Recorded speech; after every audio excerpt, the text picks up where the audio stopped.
Hey guys, Music Man here, back with another Identity V video. In this video I'm going to show you an ultimate, just really cool comeback that I had in a game where it looked like it was really going to be a loss, but then in like the last 10 seconds of the game I pulled it into a draw. So without further ado, let's get into the game. Alright, so this match is going to be on Red Church.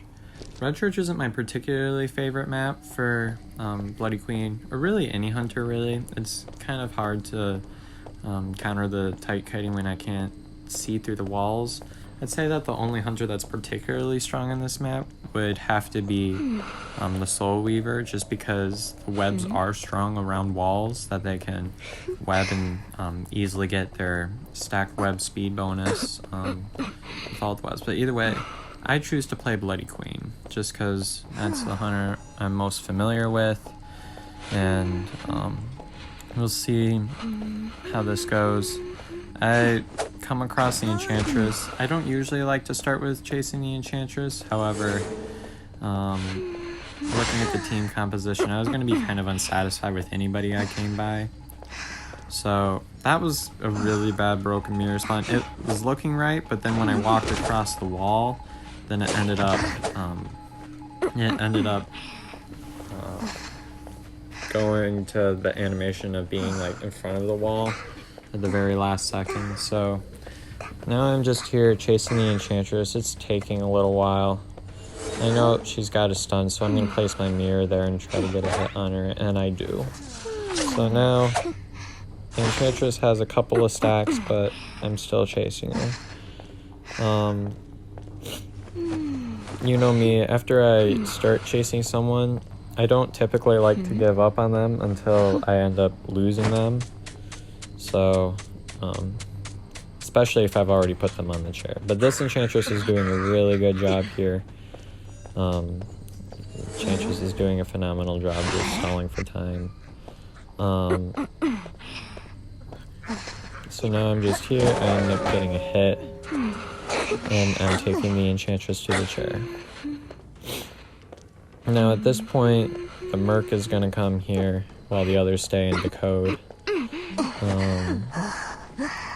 So now I've got one on the chair, so I really want to stay on the Enchantress if that's possible in this match, but right now I know that since my tinnitus is coming off, I'm not going to really use my mirror because I know that someone's going to save really quickly here, and the Merc ends up coming to the save. And he actually does a really good job throughout this match.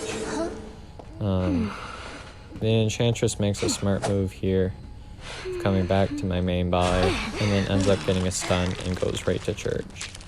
Now, just so survivors know, the Church is your friend. There's quite a few areas that you can tight kite around, especially if you're a priestess.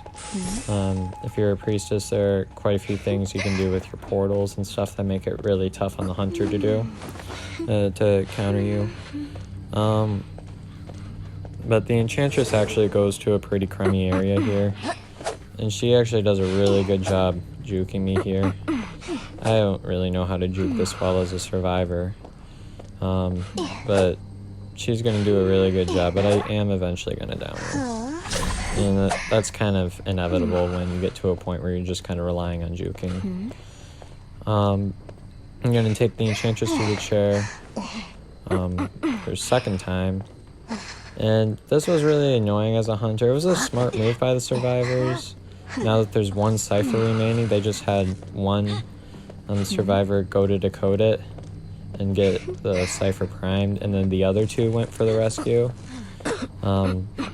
Being that they only had one Cypher left, that bought them enough time to be able to try to do something like that. So the Perfumer is there, does a good thing there where he undoes the damage, but I end up hitting the Merc there. See, they're all here just body blocking, stalling for time for the Coordinator to get that Cypher prime. And I'm just here trying to hit the Enchantress down, but they all do a whole lot of body blocking, and they do end up popping the Cypher. So, I mean, that was kind of a pain. I've got the I'm still going to chase the Enchantress because I know that if I get her down... At this point, I'm going to switch to teleport just to switch to a gate at the last moment, but I don't want to lose the Enchantress right there. So now I get the Enchantress down. I'm going to take the Enchantress to the chair. And I know the Coordinator's nearby, so I was a little bit wary of that. And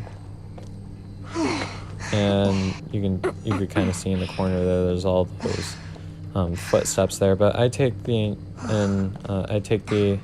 Enchantress back to the chair. She's eliminated, and I'm like, okay, I want to get one more. I want to go for the draw. And I mirror rotate, see if I can get lucky, fine, but I don't. Tinnitus isn't even going off, so I'm going to teleport to the gate. Since I'm assuming that's the gate she's going to, it was kind of a bit of a guess. And my tinnitus is going off, which means I was correct. So I look over there, I see the Coordinator there, and I end up going behind that tree. I baited the gun, went behind the tree, and now I can finish her off with detention. And I actually do it in style too, because I end up getting a Terror Shock here too, and that's the game. Well, hopefully this video convinced you that you should not give up until the very end of the game. So if you did enjoy this video, please leave a like and subscribe to my channel to be notified when I come out with new content. And let me know in the comment section below what you thought. Thanks for watching.